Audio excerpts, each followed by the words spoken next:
Am I sufficiently audible? Alright, let's begin. Hello everyone. I welcome you all on behalf of TheDaak to our 26th Baithak. TheDaak began in 2023 as a book review journal, publishing original book reviews across disciplines.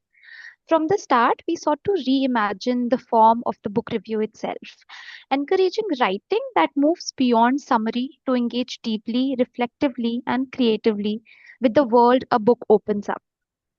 Over time, we grew into a biannual academic journal that now includes reviews, explainers, commentaries, and research essays. Each issue is built around a central theme, bringing together diverse voices that explore the intersections across social sciences. Our double blind peer review process ensures rigor, while our editorial approach values accessibility and creative thought. Beyond the journal, the Dark has grown into a vibrant collective. Through our reading groups, we meet every month to discuss a shared book, discovering new perspectives through conversation. Through the Dark Weekly, we publish personal essays, topical reflections, and explainers that extend our conversation into the present moment. The Dark Baithak is our humble attempt to huddle around a small gathering of scholars, writers, and students from different fields to present ideas and initiate dialogue, bringing critical conversations to light. The Baithak today is on the state of uncare, government policies, and elderly care structure in India. And I'm immensely pleased to welcome the speaker, Sonali Smriti Biswas. Ms. Biswas has completed PhD from the Center of Study of Regional Development, Jawaharlal Nehru University, New Delhi. Her research critically examines the geographies of care with a specific focus on unequal care spaces and home-based care for the elderly in urban India. Her interests span spatial dimensions of care, unequal urban landscape, aging, public health infrastructure, health and sanitation issues, and pandemic governance in India. She's been part of research projects with universities like University of Western Australia and Satwa Consultancy. She has presented her research at leading academic forums, including the Royal Geographical Society, UK. I'm also glad to welcome Shreyasi Singh, who is the discussant for today. Shreyasi Singh is a doctoral candidate at the Center for the Study of Social Systems, Jawaharlal Nehru University, New Delhi. Her PhD research is primarily based in the sociology of health and medicine. Her other research interests includes exploring interdisciplinarity within biomedical sciences, cultures of expertise, history of medical technologies, and medical pluralism. I welcome the speaker and the discussant. We are very glad to have you. And the usual format of the Baithak is that the speaker presents their uh, presentation for 20 to 30 minutes, and then the floor is open for the discussant to share their insights, comments, and questions for another 10 to 12 minutes.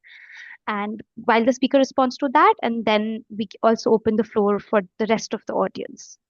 So whenever you are ready, Ms. Vishwas, thank you so much. Thank you. So should I go ahead? Good evening, one and all present here. Firstly, thanks to the organizers for having me here, giving me the opportunity to share and discuss my research. This has actually been a part of my PhD research, and today I shall be engaging with the elderly policies in India through the lens of geographies of care.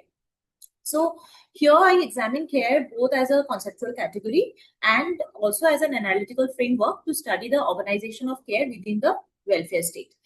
So firstly, why do we recognize elderly as a distinct cohort of care seekers? India at present is witnessing a notable demographic transition with increasing life expectancy and a large proportion of elderly citizens. So the likelihood of frailty, it increases with age, and therefore the need for care and support, that also increases. The needs become multifaceted. They move beyond mere clinical interventions to rehabilitative and long-term care services. So in India, data shows that the parent support ratio, that is which is the ratio of the number of persons aged 80 years and above per 100 persons aged between 50 to 59 years of age. In 2001, it was 5. And in this year, 2026, it is expected to increase to 14, which is almost a threefold increase of older persons for every 100 persons in the final years before the retirement. So, why is the parent support ratio important? Because it is an approximate measure of the available support for the older parents from their families. An increase in the ratio implies that those who are in the later stages of their working lives before their retirement, they will have more aged relatives and parents to support in the coming future. So, although most elderly individuals, they still reside with their adult children, about 1/5 they live independently or live with their spouse, therefore managing their own material and physical needs by themselves. The longitudinal aging survey, it shows that 2.5% of the elderly men and close to 9% of elderly women in India, they live alone. So, critical aspect of the elderly care landscape in India concerns the incongruity between the demand for the care services by the elderly and the available infrastructural support that is there. Government expenditure on social security for the elderly, healthcare for the elderly, it has been abysmally low, making them more vulnerable. The UNFPA report, 2011 report, it shows that about 60% of the elderly, they are fully dependent financially on others. About 14% of them, they have no economic support. They have almost half of them, they do not have any income. They do not own any assets. So basically, they remain dependent on their families. The government expenditure on elderly care services, geriatric services, it has also been quite low relative to the increasing needs of the aging population. There has been clear evidence of rising demand, but the state supply of care, it remains constrained by underfunding and systemic inefficiencies. Historically, also, if we see, public health spending in India has been well below the international standards. Often less than 2% of GDP is allocated towards health, with even smaller proportions being dedicated specifically to geriatric care. So, when we study these aspects existing in the country, along with the health and social care policies which have been outlined, the state austerity and the neoliberal outlook becomes very evident. First, there is an inadequate conceptualization of elderly care, and the state has an explicit tendency to devolve the caring responsibility onto the individuals by evoking the traditional societal norms and values, customs, culture, which we will come to shortly. The social care policies, elderly policies, as well as the health policies, they have an overwhelming emphasis on the curative and the institutional care services. Therefore, there is a narrow conceptualization of care, disregarding the social care, emphasizing individual responsibility and strengthening of the family system. So, these, what do? They actually leverage upon the existing cultural customs, traditions of the Indian society and tend to devolve the caring responsibility as an extended familial responsibility. It is a part of the familial duty to be arranged within the family, by the family, and within the domestic sphere. So, I use the Careful Cities framework by Williams, propounded in 2020, which highlights the neoliberal care ethics, whereby absence of formal institutional care arrangements and shifts in the welfare provisioning reconfigure the distribution of care responsibilities within the welfare state, thereby placing the onus of care on the individuals and the families, and which is called the domestication and individualization of care. All people need care. Throughout their lives, from cradle to grave, care is needed by all. But not everyone who needs care have the resources to pay for it. Care is reduced to a service that is provided through the market, making it available only to those people who can afford to buy it. Those who do not afford will not get access to care. So, because it is not provided as a public good. So, therefore, I call that the state becomes uncaring. It fails to be caring or careful. So, now individually, I'll come to some of the policies that are there. The the National Policy for Older Persons, NPOP, which was in 1999, it was one of the first major initiatives taken by the state for the welfare of the elderly. So here the state exhorts the family to take care for the elderly by invoking the Indian tradition, culture, and filial piety. The objectives of this particular policy, it re-emphasized the role of the individuals and the families in care provision. The policy stated that it would encourage individuals to make provision for their and their spouse's old age. It would encourage families to take care of the older family members. It also transferred the care responsibilities by stating that it would support voluntary and non-government organizations to supplement the care provided by the families. Supplement. So the primary care provided will remain the family. Maintenance and Welfare of Parents and Senior Citizens Act, which came in 2010, it also aimed to establish old age homes for the needy elderly and provide geriatric care facilities in public hospitals. However, these facilities were not to be freely available to the elderly people. As it was mentioned, it could be either partially or fully funded by the government. This also outlined a provision and claim procedure for the elderly that they could make a monthly claim, maintenance claim, up to 10,000 rupees 10,000 from their children, which is also a way of devolving the responsibility onto the individual families, whose responsibility it is the responsibility of the children to take care of the elderly people. In 2011, there was the National Policy on Senior Citizens, which also centralizes care for the elderly in the domain of the family. I quote from the policy, it believes in the development of a formal and informal social support system so that the capacity of the family to take care of the senior citizens is strengthened and they continue to live in the family. Efforts would be made to strengthen the family system so that it continues to play the role of primary caregiver in old age. This would be done by sensitizing younger generations and by providing tax incentives for those taking care of the older members. So this policy document, it shows how the state is shifting the responsibility onto the individuals, onto the family, evoking the culture, customs, and so on. So there is a gradual retrenchment, withdrawal of the state from the welfare activities, and care is being considered as an individual responsibility at the level of the family, which should take place within the ambit of the homes. This policy, this particular NPSC, it does not demand state-based care. Instead, it mentions that it will consider institutional care as the last resort. It recognizes that care of senior citizens has to remain vested within the family, which would partner the community, government, and the private sector. In 2018, there was an integrated program for senior citizens, which laid emphasis on the traditional norms of the Indian society, whereby caring for the aged is considered as a familial responsibility, as I already mentioned. The provisions under this scheme also included shelter, medical care, among other basic amenities for the elderly population.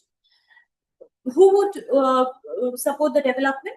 It would be supported by the government at various levels, along with some NGOs. Assistance would also be provided for the maintenance of senior citizens' homes to provide food, care, shelter, basic amenities, I mean to say, for 25 destitute senior citizens or 50 senior citizen women. Because there's a large section of elderly who are women, which is also called the feminization of the aged. So this scheme also included maintenance of continuous care homes and homes for the elderly affected with Alzheimer's disease or dementia for a minimum of 20 people. There was this proposal of merger of continuous care homes with daycare centers for the elderly with Alzheimer's or dementia. This was proposed in this particular scheme. However, all facilities are outsourced to charitable hospitals or nursing homes or registered societies and organizations. While 90% of the costs would be borne by the government, obligations of the government mentioned with respect to the functioning or the monitoring of these institutions is ambiguous. It remains inadequate and not really mentioned anywhere. No mention of the capacity or the facilities within these proposed homes is to be found in the policy documents, which is crucial, must be noted. However, the physical aids and assistive devices like wheelchairs, dentures, walkers would be provided. It was aligned with Rashtriya Bioshri Yojana. However, medical assistance is not to be considered in a broad sense of the term here. It is very narrowly defined, and it is limited to monitoring the vitals only.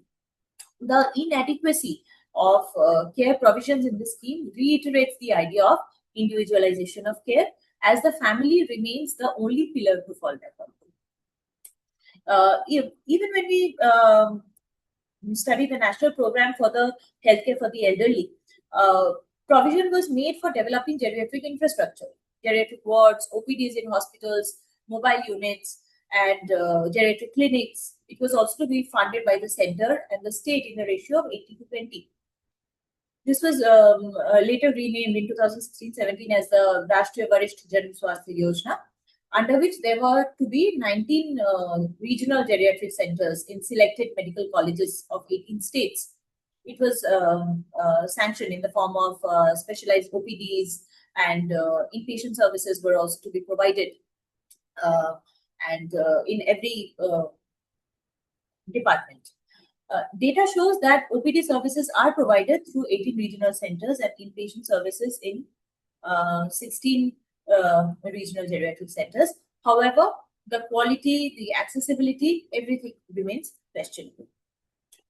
Long back in 2005, the Ministry of Home Affairs advised the state governments to engage their police departments to pay special attention to the welfare of the elderly.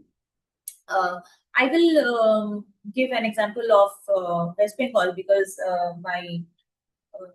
the study area during my PhD was Bengal, particularly Calcutta. So there is this Pranam scheme, which was launched in 2009 under the joint initiative of the West Bengal Police and an NGO called the Bengal, which aimed to provide medical health, safety and security, psychological well-being to the elderly individuals who were living alone or were living with their spouse. Although there were close to 15,000 registered members in 2025, according to the data published in the website, there is little information on the utilization of the scheme. The elderly they continue to rely mostly on the immediate families, relatives, neighbors, friends, and paid caregivers, those who can afford.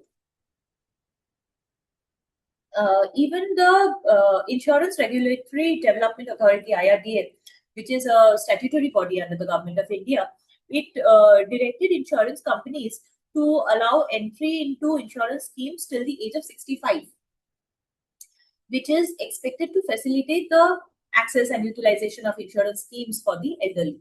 However, one must note that these are self-financed health insurance schemes, not provided by the state. So, when the state is promoting, when a statutory body is saying that through state directives that entry age should be relaxed till 65 so that people can buy the self-finance schemes, this is also a very subtle way of delegating the onus on the individuals. It resonates the fact that inability to buy self-financed health insurance, it is a hindrance to availing healthcare services, which is required. So what happens? It eliminates a large section of population because they cannot afford to buy one. And even if they afford to buy one, since it is a recurring cost every year, there are several dropouts. Many people fail to continue. Emphasis on these private health insurance schemes, it has been a continuous process, and it is just a way of delegating the care responsibility at the individual level. You arrange for yourself. It is not the responsibility of the state. Health insurance policies, it must also be mentioned that they only selectively cover formal medical clinical services. A large section of care which is required at home or even within the formal institutional setup during the treatment procedure, the care that is required is not covered under any of these health insurance schemes, even the self-financed privately owned ones. Hence, the families are compelled to step in as the primary providers of care. So what happens? The home becomes a care space. Altering the space of the home, it turns into an unplanned, informal care setting, or who provides the care? The families provide the care, or uh, people who afford, they buy paid care. They hire paid caregivers who come and provide the care.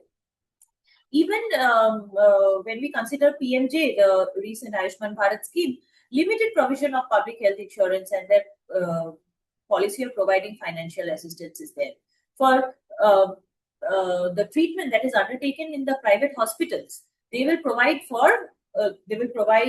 some amount of compensation for the treatment that is being taken in the private hospital. It is also an indirect way of promoting private care facilities, commodifying the care,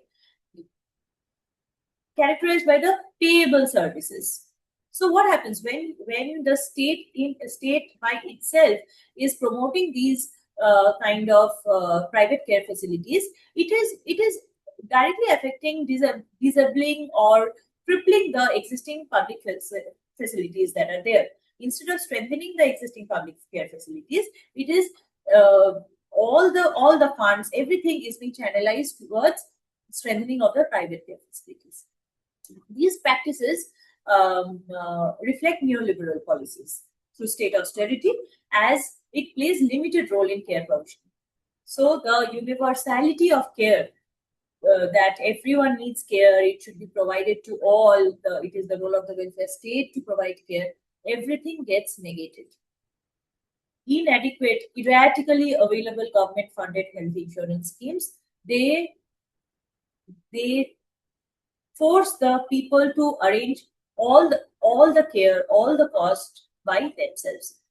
Even social welfare schemes, if we take into consideration, they are also so inadequate. Although they are very important to address the issues of vulnerable sections of the population, and when I say vulnerable, I also mean the elderly population.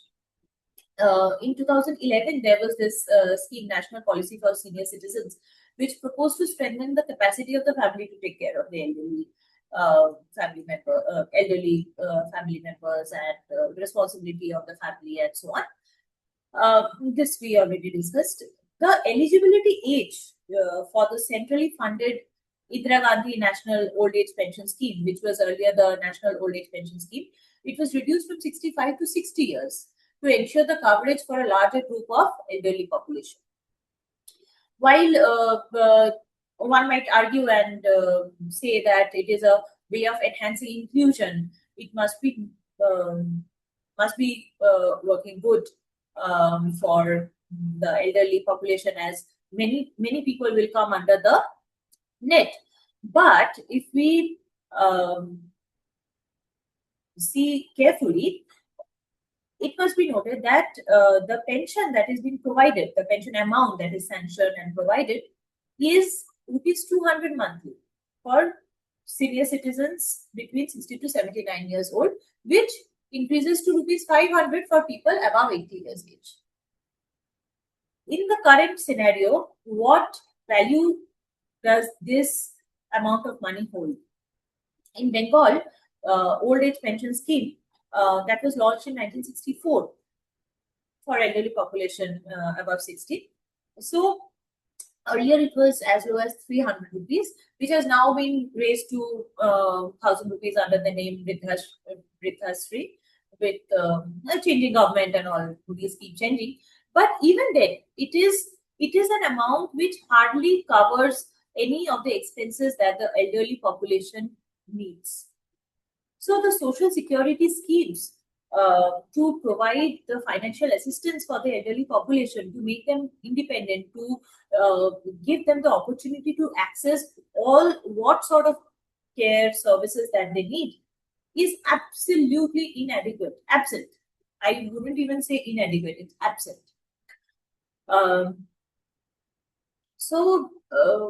It actually, it raises question: what is the welfare motive then?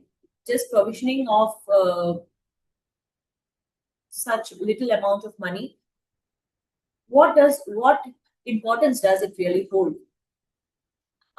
There were other schemes also, like the Sajwati scheme, which was launched by the Vidhannagar City Police in West Bengal. It is a specially embedded care intervention that responds to the vulnerabilities of the elderly population, particularly those experiencing isolation in urban residential settings, aimed at helping those elderly population who stay alone or with their spouse. It aims, it aims to provide effective medical and protective support to the elderly. This scheme, it highlights how urban governance can shape and specialize care practices beyond familial or institutional domains. However, there's a catch. The execution or the success of these schemes remains obscure. No one knows about it. It is there, it exists. How it is functioning, whether it is functioning, what kind of funding is being given, how many people are benefiting from these, are any people benefiting at all? Nobody knows. There's no documentation. No one is responsible. No one remains accountable. So this raises questions on how caring the state is for the elderly. What kinds of policies are being outlined? How many of them are being implemented? To what extent for the welfare of the elderly by the state? So, government policies which are aimed at welfare for the people and crafted with care for the people can make the city a space of care, a compassionate, careful, caring city, caring state.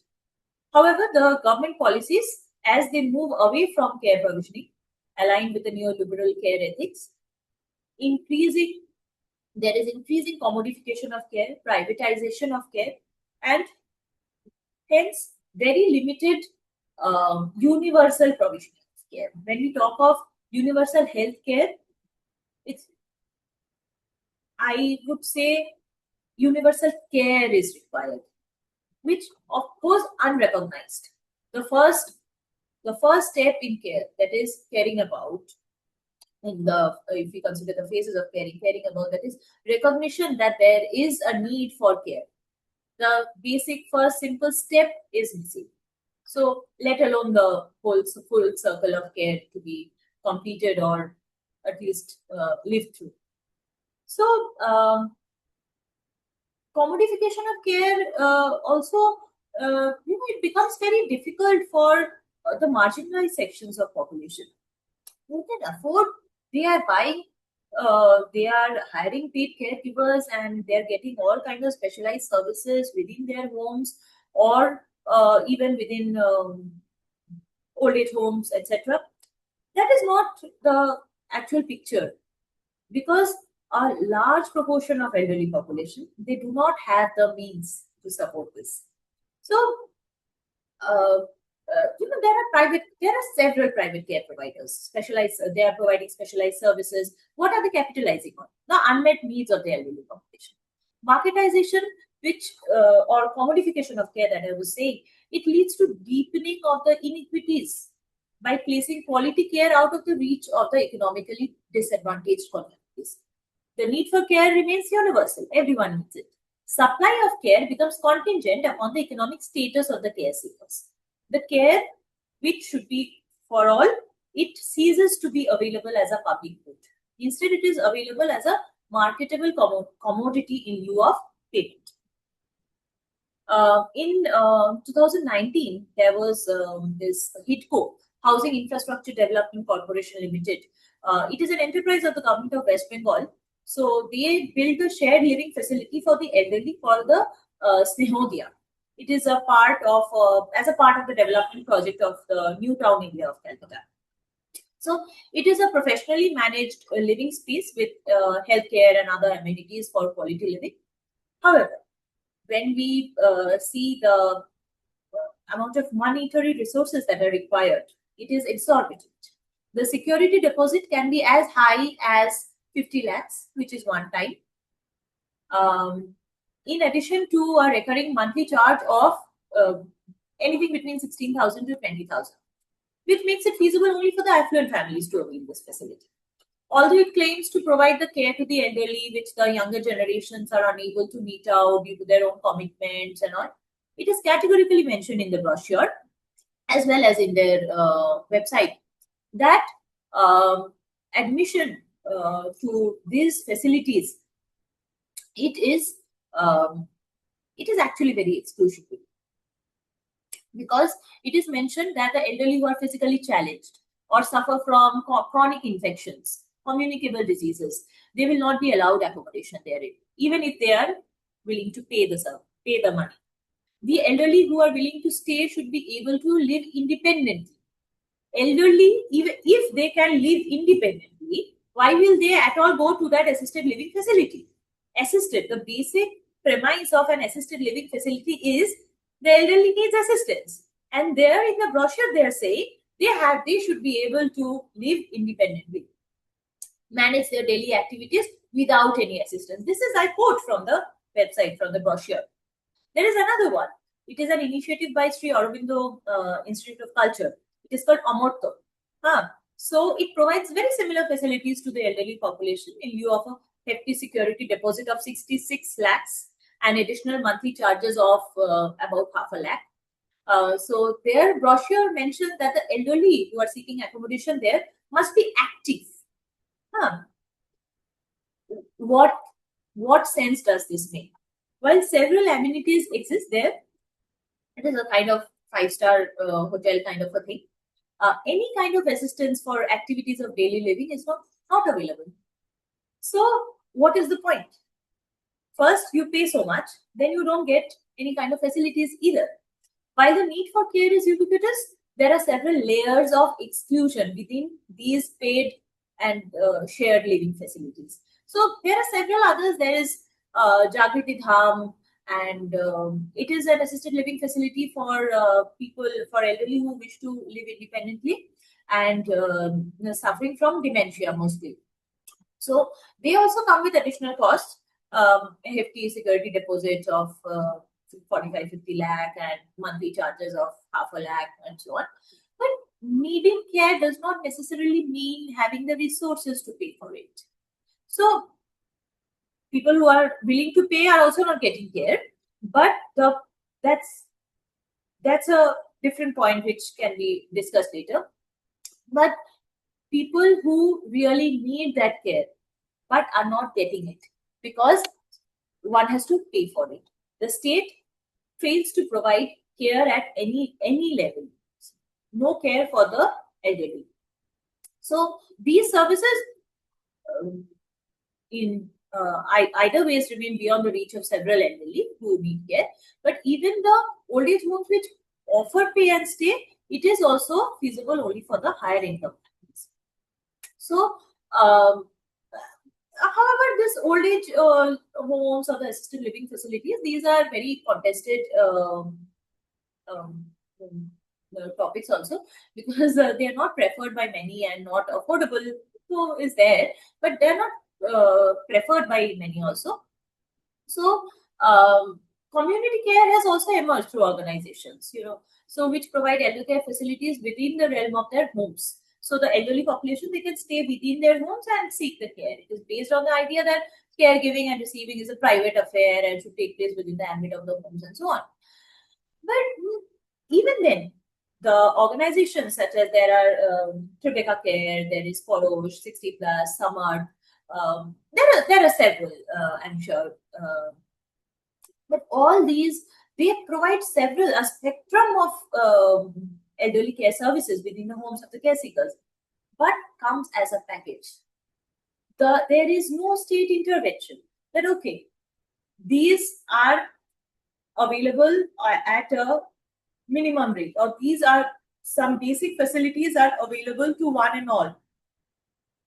No kind of assistance from the state is being seen. The packages also, they are commensurate with price. The specializations are there. The higher in the spectrum of the specialization, the higher the cost one has to pay. So, this has a broader implication on the role of the welfare state in care provisioning for the elderly and its gradual withdrawal from its welfare practices. As the responsibility of care is shifted onto the individual and care is being available as public provisioning, the social determinants of health, that is important. These social determinants continue to play a prominent role in deciding who gets the care, where, and how. The basic questions of geography that we deal. So, as micro landscapes of care are created with multiple actors in care provisioning, and so many factors leading to whether care can actually be gotten by those who need it. So, care is uh, care is increasingly becoming individualized within the homes, and home becomes a space of care for the elderly. Family becomes the primary care provider for the elderly. Care is organized and provided by the family at various levels. So there's there's advent of market logics in care provisioning, and as I already mentioned, it leverages on the unmet needs of the elderly. So increasing commodification of care being gotten in lieu of monetary payment instead of being a care being available as a public good. As availability of public care provisioning is constricted, affordability factor becomes important, thus affecting the accessibility, which further complicates the process and leads to unequal care landscape. So, while all elderly are needing care, available only to a selected few, determined by the affordability. Availability, whether the family is there, you either have the family, you either depend on the family for the care, or you buy the care. You afford, you buy paid care. So, where is the role of the welfare state? As the ability of the persons or the families to buy care varies, the access also varies, and it becomes selectively available, categorically available. Some might get all services, some might get only a few services, some might not get any service at all. While some have seamless access to care, some do not, despite having the need for the care. So this results in creation of a very patchy landscape of care, unequal care across the urban, and thus giving rise to an uncaring state for the elderly care systems. Thank you. Thank you, Ms. Biswas, for the wonderful presentation. May I request the discussant to present if they have any questions, comments? Yeah, over to you. So, am I audible? Yes. So, thank you, Sonali, for such a extensive presentation. You have highlighted several policies, and you mentioned how they have been working, and we could have an idea of the implications, which are actually not being fulfilled, or they are not very positive in spite of several policies coming up.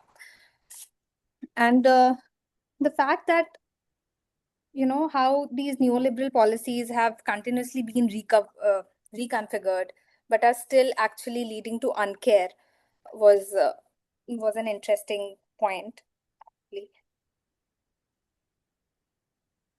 So I basically have like a few questions. So when you say that, the first question would be that when you say that care is now continuously being individualized and is brought, it is now being more confined to the homes. So I was just thinking that, especially in the Indian context, care has always been primarily been provided by the families, right? So it's the with changes in the neoliberal era, or we see now a lot of NGOs or orphanages coming in, but care has always been like a domain of the family, especially the women in the family. So do you see like how these the changes in the family structure are also a major major influence in how these policies are being now designed, and are they leading to more challenges for the elderly care? And secondly, this word that you use, like of about uncare, I wanted to, like, if you could just elaborate a bit more on this. So Like, when you talk about uncare, is it primarily meant to capture the absence of care infrastructures, or does it also refer to some particular forms of governance where responsibility is intentionally shifted away from the state to over to the families? So, if you could like this unpack this word, uncare. And lastly, I would want to ask you like of course you have shown how families um, how state is actually shifting away the responsibilities to the family, but then there are also several NGOs coming up. What is the interconnections between, or this relationship between the state and these NGOs? How much are the state providing support to NGOs? If you could like tell us, is in that way, is care being if it has any positive impact? And and this is something that you already highlighted, like how it's based upon the class, gender, and these rural urban differences on how one would actually receive care, right? The social determinants of health, as you said, that who gets care is also very much dependent upon it. So based on that, like, is there data? Does the data talk about these differences and its implications? Like, like these many of rural people are facing greater problem, or the urban people are facing more problem. Or you spoke about gender, so I thought like maybe uh, if that rural urban difference comes up. And I think my final question would be like how this means, like how the Indian case compares with elderly care models elsewhere. I mean, how can we like few things that we can adapt, make make our provisioning systems better. I remember you also mentioned that these policies are trying to strengthen the family structures. Okay, so by providing tax exemptions and all of that. So I think maybe if you could, these highlight these changes, like, or how family, state, NGOs, urban rural differences, they all are coming together and integrating. I'm sorry, I might have not been very well in articulation, but yes, these are the some of the thoughts that came up. Okay. Thank you, Shreyasi. Good to see you in the hostel room. Yeah. You know, I was about to say the same thing, that the hostel sort of immediately made me nostalgic, and yes, and I am I am tempted to ask which hostel you are in. Ganga. I am a resident of Ganga. Yes. Okay, Yeah. so that is a huge nostalgia for both Jigyasa and myself. Anyway, coming to your questions, I'll try to answer them one by one. Uh, Care has always been within the ambit of the homes. Homes more so within the uh, um, ambit of the family, right? Who is supposed to provide the care? The women are supposed to provide the care. So it has been there.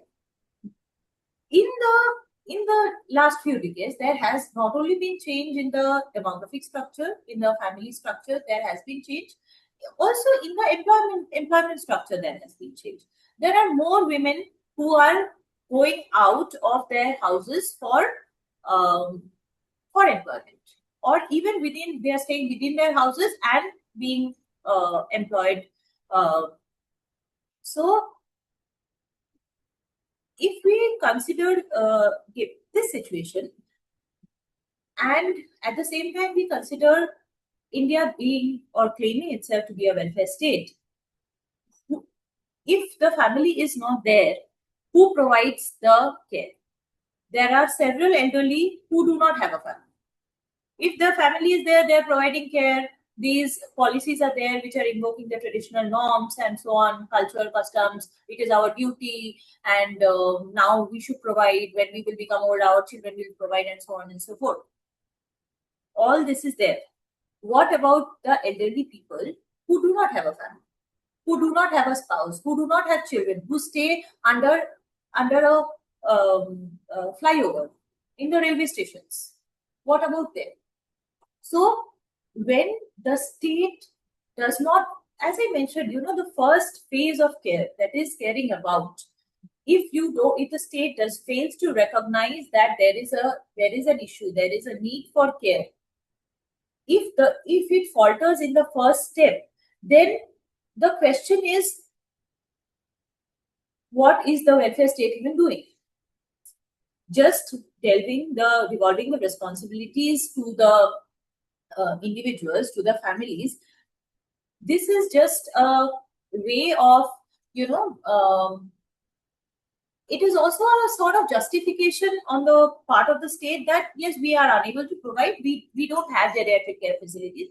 We don't have old age homes. We hardly have any infrastructure for the elderly. What can we do? Fine. What we can do is, we can just say this is not a responsibility at all. It is the responsibility of the individual, of the family. So when the state is doing this, it not only walks back on its own, on its the responsibility of the state, but also neglects or sort of ignores a large section of elderly population who are more vulnerable, who do not have families at all. So coming to your second question, if you want me to describe more on the word uncare, I use uncare as not only devoid of care infrastructure, but care at beginning from the conceptualization of elderly care. As I mentioned, the policies, they lack a conceptualization of care. They only mention about clinical formal care institutions, clinical medical interventions. So when I say uncare, it is not only infrastructure, but also at the level of the conceptualization, at the infrastructure level it is there, and also at the our large, broader conceptualization of care in the urban scale, that whether the state as a whole is inclusive enough for all sections of all categories of the elderly population. So I use it in a more broader term. There are NGOs. My work has largely focused in urban areas in Bengal. So there are NGOs with whom I have interacted during my fieldwork, and they do have some support from the state, but most of these, they are community organizations. They provide care at the community level. People coming together, not sponsored by the state, but people. I have also been part of an organization here. So we come together, we collect things. It is at our individual level. So the provisioning of care by the NGOs also, it is also a level of individualized care itself, I would say. Community care for that matter, but not at the level of the state. Regarding the data for care, very questionable. There's hardly any secondary data sources that way. LASI does provide some sort of data, but that is how many hours are spent on caregiving for the elderly, how many hours are spent for the caregiving of the children, sandwich care and all that, which does not highlight intersectionalities or social determinants of care at all. So we really don't have any secondary data sources which is reliable and we can draw inference from there. Your final question was the care models. I'll give you a small example here. There are people in the US also who like to be provided care within their homes. Okay, they also seek care at home. In India also, a lot of elderly all my respondents during my doctoral work I have spoken to, they all were seeking care within their homes. But the reason for seeking care within home by the Indians and by the people there, by the elderly in the Western countries, is extremely different.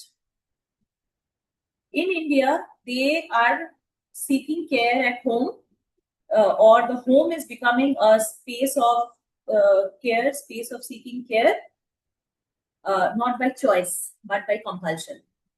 Contrary to the models in the Western countries.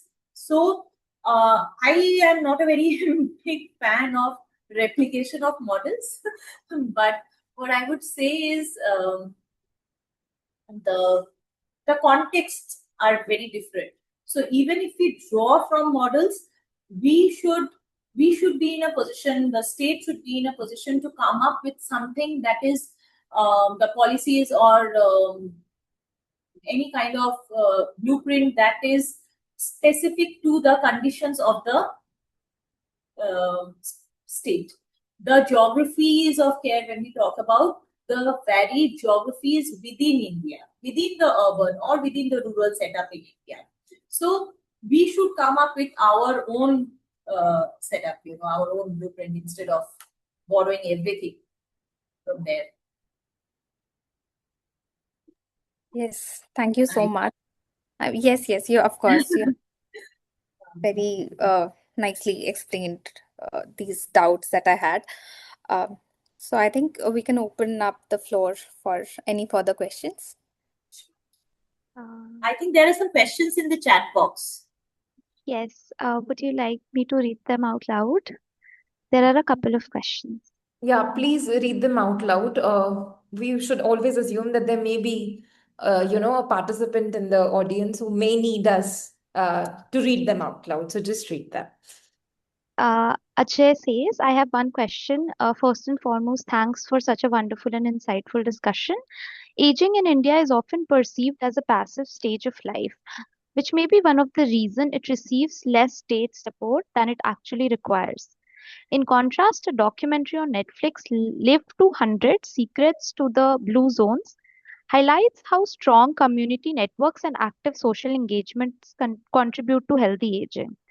What kind of policy interventions can India adopt to move towards such a model of active and socially connected aging? We also have two more questions from Umesh Tiwari. They say that should the government provide financial or institutional support to family members who care for elderly relatives? And what policy innovations would you recommend to address loneliness, social isolation, and mental health challenges among the elderly? Yeah, that's it. If anybody from the audience has any more questions, they can write it on the chat box or unmute themselves. Meanwhile, I think the speaker can answer them. Maybe I'll go ahead with trying to answer some of these questions. Responding to Ajay's question, thank you for the question, first of all. Aging, in the question itself, it's there. It is often perceived as a passive stage of life. This is what I was talking about. There is a problem in the conceptualization of the elderly, the conceptualization of their needs. So one has to understand what do they mean by passive stage of life. They are living. It is the responsibility of the state. Even when they die, it is their burial, the disposal of their dead bodies. It is the responsibility of the state. When if you recall what happened during the COVID times, the way the dead bodies were being handled, is it human? So those were dead bodies, and we are so perturbed about what was happening there. And now, how can we even think it is a passive stage of life? Why? Because they are not economically productive.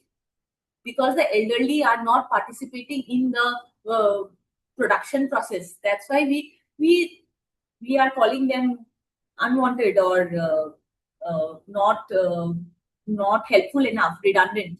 So that cannot be a justification for the state to sort of ignore them or not provide support. Okay. So, community network, active social engagement, everything that is there. Of course, healthy aging, in situ aging, all those things. I'm not saying it's not there or it's not something very feasible, but it is, I reiterate, it is the role of the state. The state has to recognize that a particular cohort of population is there. They need care, they need support, they need assistance. It can be at various levels. They might not be that productive now, but they have been a part of our country for so long. They have also provided for the production process till maybe until very recently. So now we really cannot turn a blind eye towards them. Okay. So, active and socially connected aging. There are NGOs, I would say, who work towards such goals. Having community gatherings. There are small pockets in the urban areas wherein the elderly come. They have storytelling groups and experience sharing sessions, and all those NGOs do provide for such engagements. And there are also some smaller organizations which help the elderly in getting engaged in things sort of small business sort of things also. So that is what bring them together, I would say. Coming to the next question by Umesh. Government provide financial and institutional support to families who care for the elderly relatives. This I feel is a little contested, because when the state or the government is saying that they are providing financial assistance to the family members for providing care for the elderly relatives, this also means that again, that individualization and domestication of care remains. Here again, I will say, what about those who do not have a family? So even if the state is willing to provide support for the family members who are caring for the elderly relatives, it does not undermine, or it does not negate the proposition that the state in itself should be in a position to provide care for the elderly. Let the state provide care for the elderly. All these supporting whatsoever things the state can propose, it can remain. But first and foremost, I would propound for universal care. Okay, there's another question. What policy innovations would you recommend to address loneliness, social isolation, and mental health challenges? As I mentioned, there are organizations which are working towards this end, and I think small organizations, NGOs, they are doing good work in addressing these challenges.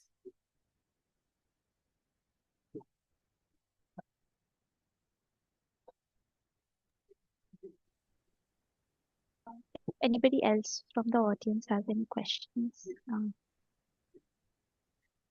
You can type them out or unmute.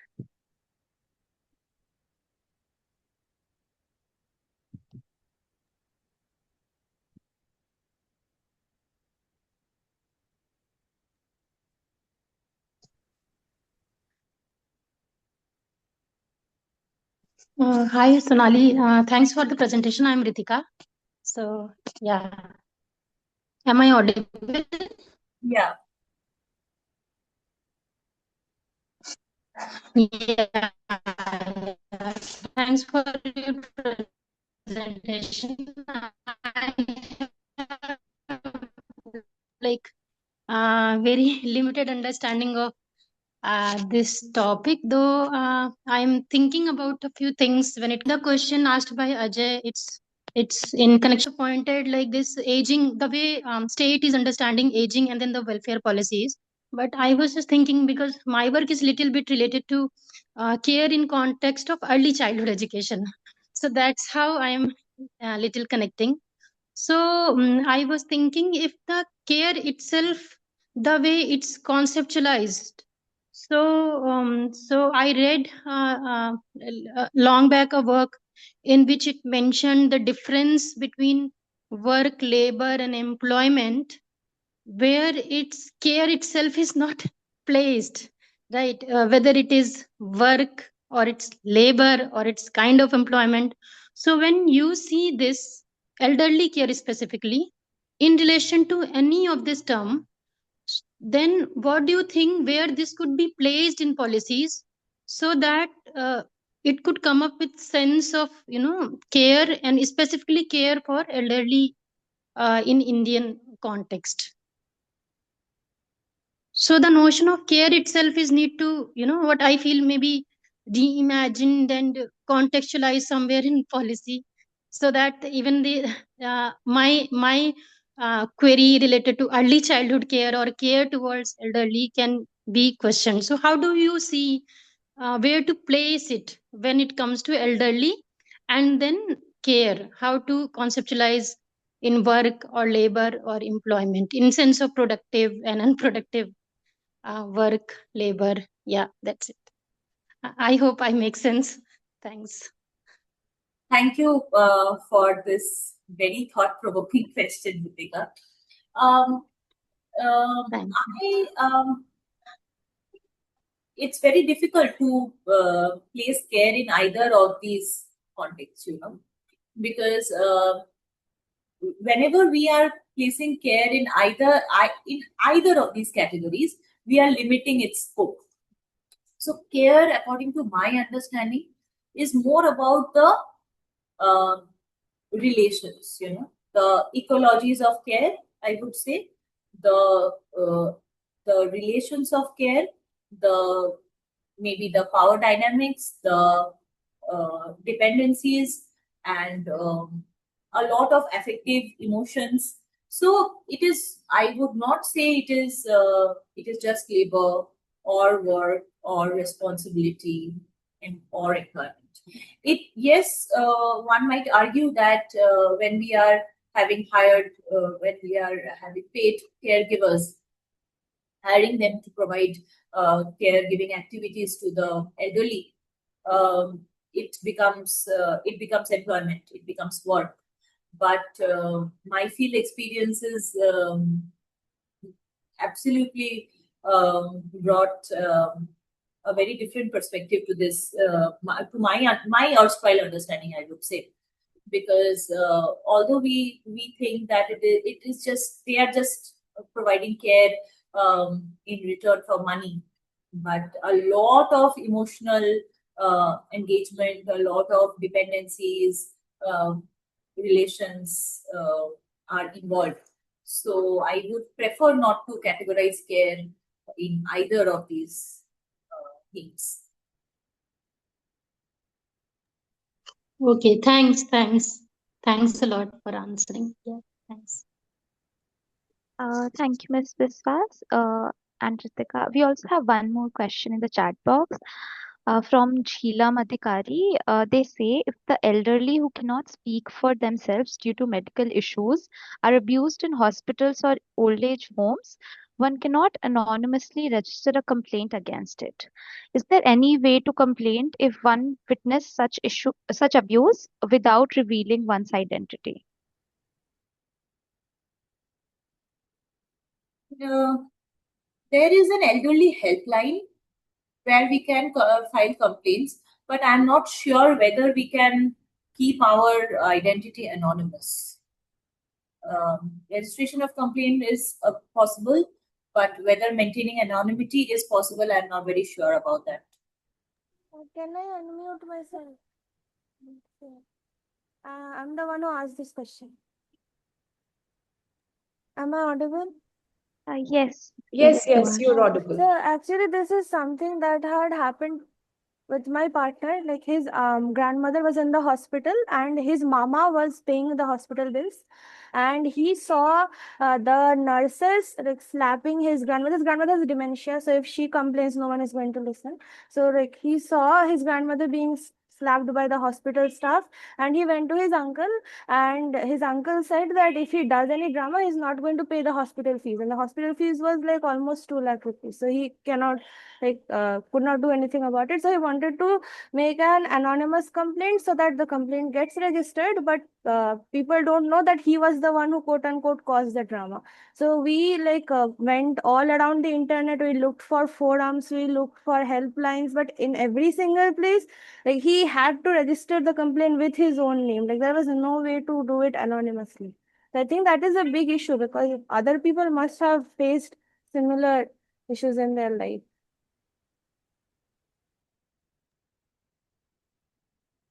This can also be a part of the upcoming policies, for the elderly.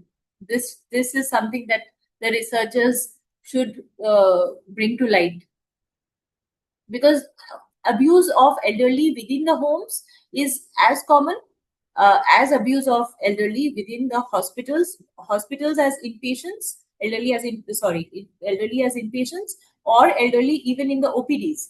People who need a wheelchair are not provided wheelchair just when they ask for it. Why do they even have to ask for it when they need it? So this is a very sad reality, but should be a part of policy interventions, I must say.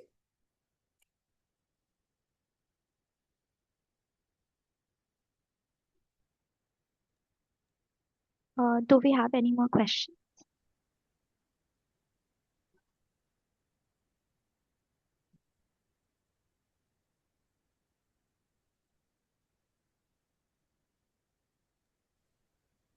I have a comment that I usually do, which it's kind of an illusion of a question, but in that I'm also saying something that I'm thinking about. So if both Sonali and Jigisha would allow that. First of all, Sonali, thank you so much. We've been crossing each other's paths for a very long time now, and your work has been most interesting. And I like how today's presentation, while it all is trying to open up questions conceptually about care, is also kind of is a serious survey of what are public policies doing with respect to elderly care and elderly in general. I like two things that I really liked about your presentation were one that you said that well care is a primary need. Everybody at all stages of life probably need care, but there's a certain way in which elderly as a unit or as a constituency or an age group require care of a very different kind, because there's a certain deterioration of health, both in terms of diseases but also in terms of just the deterioration of health is associated with the elderly. And I was wondering how this interesting distinction between care at home and care in professional spaces or professionally managed spaces, which then ties up some of the things that have already been asked from you. Is it how do we unpack this dilemma of care that comes from family members and or care that comes from people who quote unquote really care about you in the way that it says, oh, family आपका ज़्यादा ध्यान रख सकते हैं, family, it's only children who can help you, as opposed to professional healthcare spaces. So even if the state were to get involved and take primary responsibility of welfare, how do we look at this dimension of what we call the effective labor of care? And what all does care require really? Is it unpacking, therefore complicating the idea of care itself, right? And some of, again, tying it back to loneliness as a concept. So many places, especially urban spaces, this new concept of being an elderly cares help, which is that elderly people who can afford to pay younger people to just come every day and sit there and be in company with them, listen to music with them, talk to them, or just hear them, narrate some of their own stories. So I was wondering, in terms of not just the simpler idea of, diseased care or care when you're unwell, how do we think in terms of creating an ecosystem, an ecology of care itself, where we go beyond just the diseased part, but also to build systems, and that is where I think the role of government policies would come in, as to how do you. I was sitting in a very interesting workshop on empathy and storytelling, where some of the members who were part of care work were saying that there was a model in Kerala where younger school going kids were taught that if they are living in a gated community which has a number of floors, so when they're descending from top of, they live on sixth floor, right? So they were taught that when they're coming down, say they're going to pick milk for their house, or they're just going to play cricket in the evening, or they're going to their tuitions, they were told that while they're going down, they are to be taught as to which floors have elderly members, and that they have to ring a bell when they're going down via the stairs, asking the elderly members if they need something. So, hey, I'm going to my tuition. Do you want me to pick something on return? Hey, I'm going to play cricket. Do you want me to get you something? So, and that whole idea of community taking over in a way that doesn't require extensive state policy, but would probably require community work, civil society work, and even state work, wherein students are taught this in school or in outreach or just in anything. So, yeah, that's my question. Again, masquerading as this huge, my comment masquerading as this question as to, is there more to it? And is a possible ecology of care something that will help us a lot more than what I think the state has been very narrowingly imagining, but also failing at doing the little it's imagining as well. Thank you so much for this presentation. True, absolutely. These elderly policies and also the healthcare policies, national healthcare policies, which they come up with, there is such narrow conceptualization of health, such narrow conceptualization of care, and elderly though is there. So when you talk of ecologies of care, and my work, when I say care for the elderly, it is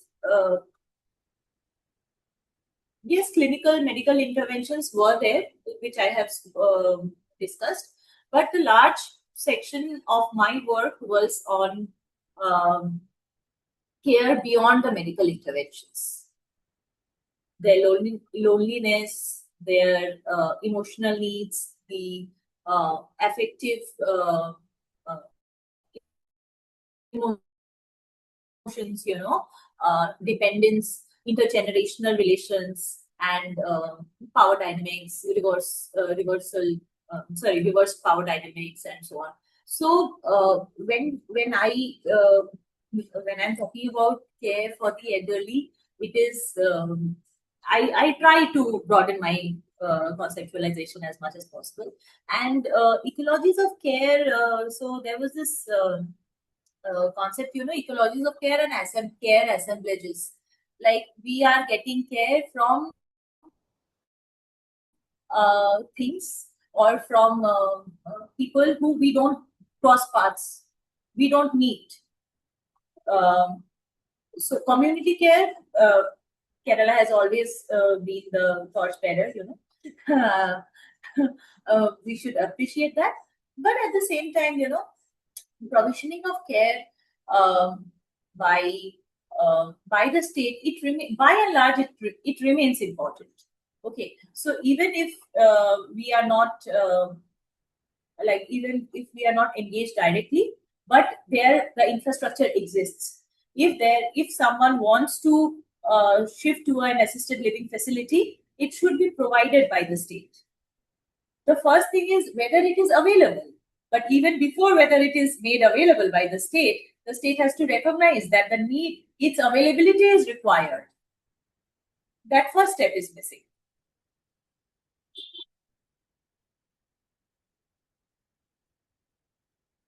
Thank you.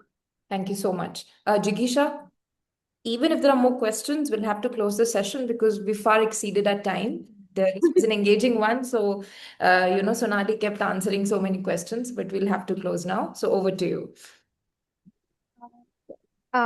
Thank you so much, Sonali, Smriti, Biswas, and our discussant, Shreyasi Singh. It has been a very engaging and insightful session. Thank you to all the participants too for joining us here on a Saturday evening. So, we will join again for the next Baithak next Saturday and following Saturdays. So, thank you so much, everybody, for joining. Thank you. We have a YouTube channel called TheDaak Baithak, and almost all our Baithaks, unless the speakers want otherwise, are freely available for all of you to look back at. In case you've missed a part or you want to refer this particular video to someone else. And thank you so much. Thank you, Sonali. Thank you, Shreyasi. And I hope to see you people in Delhi, probably closer to Ganga or maybe elsewhere. And thank you so much. Yeah, would love to. Thank you. Thank you so much. Happy weekend, everybody. Take care.